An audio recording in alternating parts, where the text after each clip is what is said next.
जय हिंद। आप सभी को पंडित एकेडमी में बहुत बहुत स्वागत करता हूं।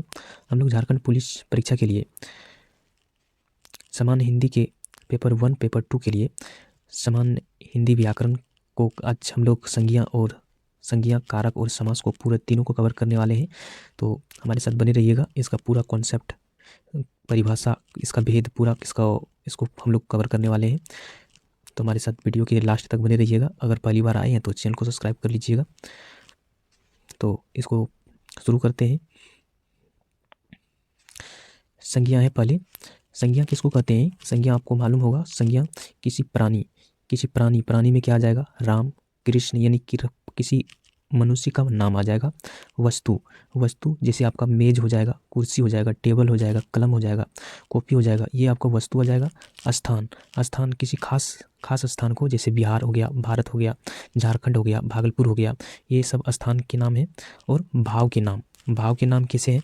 वो हो जाएगा गर्मी, सर्दी, बरसात।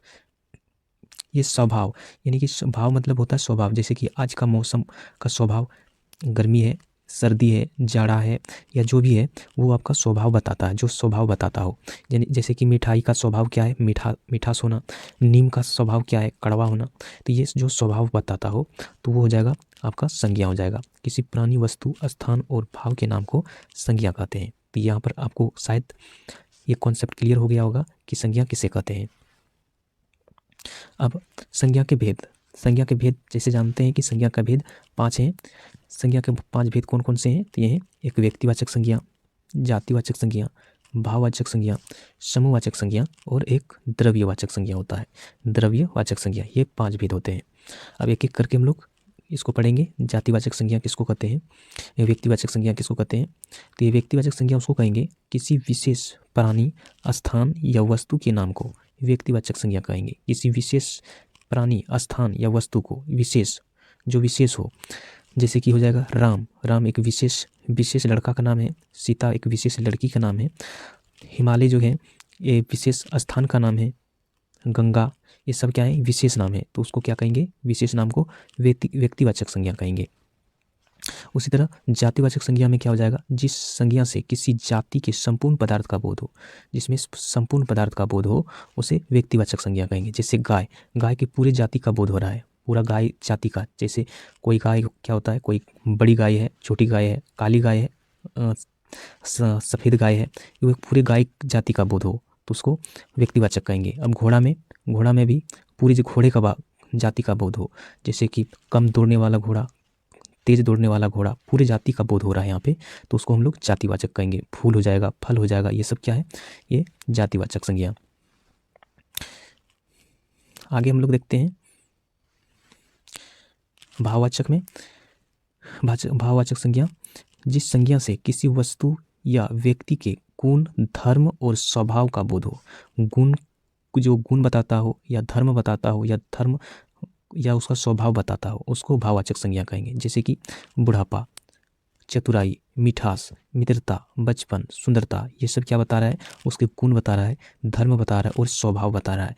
तो इसको हम लोग क्या कहेंगे? जो ये सब गुण, धर्म, स्वभाव बताता हो उसको भाववाचक संज्ञा कहेंगे। और आ, त, त्व, वट, हट, पन, पा इत्यादि प्रत्यय भी लगाकर भाववाचक संज्ञा बनाई जाती है। इसको भी याद रखिएगा।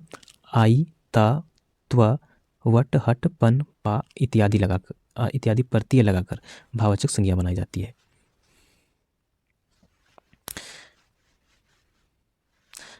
4 नंबर है समूहवाचक संज्ञा। जिस शब्द से समूह या झुंड का बोध हो उसे समूहवाचक संज्ञा कहते हैं। जैसे में सेना हो जाएगा, सभा हो जाएगा, मेला, कक्षा इत्यादि, ये सब क्या है? ये समूह या झुंड में होता है। इसको क्या कहेंगे? समूहवाचक संज्ञा। पहले हम लोग ऐसे करके परिभाषा पढ़ रहे हैं, इसके बाद MCQ फॉर्म में हम लोग करने वाले हैं प्रैक्टिस के रूप में। पहले इसका परिभाषा आद करा रहे हैं, एक बार रिवीजन करा रहे हैं, इसके बाद फिर से हम लोग MCQ करेंगे। 5 नंबर है द्रव्यवाचक संज्ञा। जिन वस्तुओं को नापा और तोला जा सके उसे, ऐसी वस्तुओं को, नामों को द्रव्यवाचक संज्ञा कहा जाता है। जैसे सोना, चांदी, तेल, घी, पानी, पीतल, लोहा, ये सब क्या होता है? ये सब हम लोग या तो तोलते हैं या तो फिर इसको नापते हैं।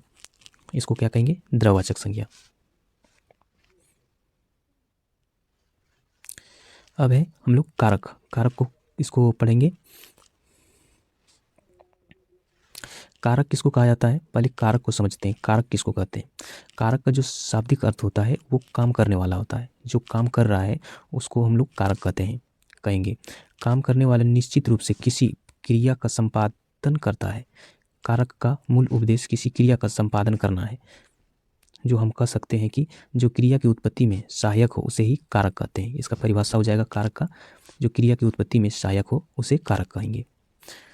अब कारक का भेद हम लोग इसका कारक का विभक्ति चिन्ह जो है उसको अलग से करेंगे, उसको देखेंगे। कारक के 8 टोटल जो है ये 8 भेद हैं। कर्ता, कर्म, करण, संप्रदान, अपादान, संबंध, अधिकरण और संबोधन है। अब पहले कर्ता कारक देखते हैं क्या है। किसी वाक्य के काम करने वाले पद को कर्ता कारक कहते हैं। किसी वाक्य में जो काम कर रहा है उस पद को कर्ता कारक कहेंगे। जैसे मैंने खाया, राम ने मारा, सीता लिखती है, गायक ने गाया। इसमें हो जाएगा, ये हो जाएगा कर्ता कारक। कर्ता कारक का जो विभक्ति चिन्ह है वो होता है शून्य। शून्य होता है। इसको अलग से हम लोग फिर से देखेंगे। कर्म कारक है। कर्म कारक जिस पर काम का फल पड़ता है उसे कर्म कारक कहते हैं। जैसे राम ने रावण को मारा। इस वाक्य में जो है मारने का फल जो है वो रावण पर पड़ता है, तो रावण जो हो जाएगा ये कर्म कारक है। आगे है करण कारक। कर्ता जिस साधन, औजार, उपाय या हथियार से काम करता है उससे करण कारक कहते हैं। जैसे राम कलम से लिखता है, तो यहाँ पर कलम क्या हो जाएगा? कलम हो जाएगा करण कारक। जैसे राम ने रावण को तीर से मारा, तो जिस औजार से मार रहा है वो हो जाएगा करण कारक, यानी कि तीर हो जाएगा वहाँ पे करण कारक। संप्रदान कारक। अब है संप्रदान कारक। कर्ता जिसके लिए क्रिया का संपादन करता है उसे संप्रदान कारक कहा जाता है। जैसे राम ने धर्म की रक्षा के लिए रावण को मारा था, तो यहाँ पर क्या हो जाएगा? ये हो जाएगा धर्म की रक्षा के लिए काम करता है, तो वो धर्म की रक्षा में संप्रदान कारक हो जाएगा। तो यहाँ पर चिन्ह इसका जो होता है ये को होता है, को या के लिए। अब है अपादान कारक। अपादान कारक संज्ञा या सर्वनाम का वह शब्द जिससे किसी वस्तु की जुदाई या अलगाव होना समझा जाए उसे अपादान कारक कहते हैं। जैसे गंगा हिमालय से निकलती है। इस वाक्य में गंगा हिमालय से अलग होती है, तो इसे हिमालय में अपादान कारक है। आगे है संबंध कारक। संबंध कारक किसको कहेंगे? जिससे एक शब्द का संबंध दूसरे से ज्ञात हो उसे संबंध कारक कहते हैं। जैसे एक शब्द का संबंध दूसरे से ज्ञात हो उसको संबंध कारक कहेंगे। जैसे में क्या हो जाएगा? जैसे राम का घर यहाँ से है, यहाँ है, तो इस वाक्य में राम का संबंध जो है घर से बताया गया है, तो राम का संबंध कारक, राम जो है राम में संबंध कारक है। आगे 7 नंबर अधिकरण। अधिकरण क्रिया जिस स्थान पर हो उसे अधिकरण कहा जाता है। जैसे बच्चा खाट पर सोया है, तो यहाँ पर बच्चा क्या हो जाएगा? इस वाक्य में काम खाट पर हो रहा है, तो इसका खाट हो जाएगा अधिकरण कारक। 8 नंबर है संबंध। संबोधन पुकारने, चिल्लाने या संबोधित करने को संबोधन कारक कहा जाता है। जैसे हे राम, अरे रंजन, संबोधन चिन्ह हे अरे है। यहाँ पर यह हो गया कारक समाप्त, कारक के भेद समाप्त। अब इसका देखते हैं विभक्ति चिन्ह। विभक्ति चिन्ह क्या हो जाएगा? कर्ता कारक का होता है ने शून्य, कर्म कारक हो जाएगा को शून्य, करण कारक हो जाएगा से द्वारा, संप्रदान कारक हो जाएगा को के लिए, अपादान कारक हो जाएगा से, संबंध कारक हो जाएगा का, के, की, रा, रे, री, अधिकरण का हो जाएगा में, पर, संबोधन का हो जाएगा हे अरे। इसको आप लोग याद कर सकते हैं या तो फिर नोट्स के रूप में इसको बना सकते हैं लिख के। अब हम लोग समास को करेंगे, देखेंगे इसको। समास में समास किसको कहते हैं? दो या दो से अधिक पद अपने बीच की विभक्ति को छोड़कर जब आपस में मिल जाती है तो इसी मेल को समास कहते हैं। पदों के मेल से जो शब्द बनता है उसे समस्त पद या समासिक शब्द कहा जाता है। समास विग्रह। समास विग्रह किसको कहते हैं? समासिक शब्द में पदों के जब विभक्ति मिलकर अलग अलग किया जाता है तो इस अलग करने की क्रिया को समास का विग्रह कहा जाता है। जैसे राजा का मंत्री, तो ये हो जाएगा राजमंत्री। राजा का मंत्री, राजा के मंत्री समास का विग्रह है और राजमंत्री जो है समस्त पद है। अब समास और संधि में अंतर, ये क्वेश्चन जो है ये आपको एग्जाम में नहीं पूछेगा। इसको देखते हैं हम लोग समास के भेद। समास के टोटल जो है ये 7 भेद हैं, लेकिन कहीं दिया हुआ रहता है 7 भेद, वो अपवाद में होता है। नग्य समास जो है वो 7 भेद होते हैं। तत्पुरुष, कर्मधारय, द्विगु, द्विंदु, बहुव्रीहि, अव्ययभाव, ये 6 समास होते हैं। तत्पुरुष देखते हैं क्या होता है, जिस समासिक शब्द के अंतिम खंड प्रधान हो उसे तत्पुरुष कहते हैं। जिस समासिक शब्द के अंतिम खंड प्रधान हो उसे समासिक शब्द कहते हैं। जैसे में क्या हो जाएगा, स्वर्ग को प्राप्त, ये हो जाएगा तब स्वर्ग प्राप्त। अगर अंतिम खंड प्राप्त नहीं रहेगा तो इसका प्रधानता खत्म हो जाता है। गृह को आगत, अगर अंतिम खंड हटा दिया जाए तो इसकी प्रधानता खत्म हो जाता है। तो इसको याद रखिएगा, जिसका अंतिम खंड प्रधान हो तो उसको तत्पुरुष समास कहते हैं। जैसे पद से दलित, ये हो जाएगा पद दलित। तुलसी द्वारा कृत, तुलसीकृत। मत से माता, मतदाता। देश के लिए भक्ति, देशभक्ति। विद्या के लिए आलय, विद्यालय। हाथ के लिए कड़ी, हाथकड़ी। जन्म से अंधा, जन्म अंधा। बल से हीन, तो ये हो जाएगा बलहीन। देश से निकला, देश निकाला, तो ये हो जाएगा आपका तत्पुरुष समास। कर्मधारय, तत्पुरुष समास।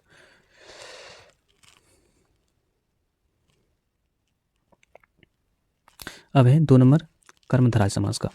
जिस समासिक शब्द में विशेष, विशेषण और उपमान, उपमेय का मेल हो उसे कर्मधारय समास कहते हैं। जैसे कि क्या हो जाएगा, चंद्र के समान मुख, ये हो जाएगा चंद्रमुख। नीला जो कमल, नीलकमल।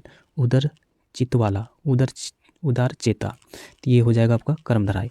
द्विगु हो जाएगा द्विगु समास। जिस समासिक शब्द का प्रथम पद संख्या बोधक हो उसे द्विगु समास कहते हैं।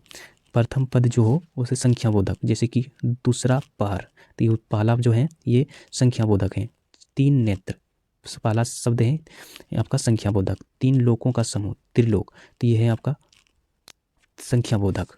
5 वाटों का सहार, ये हो जाएगा पंचवटी, तो ये संख्या बोधक है इसका पहला शब्द।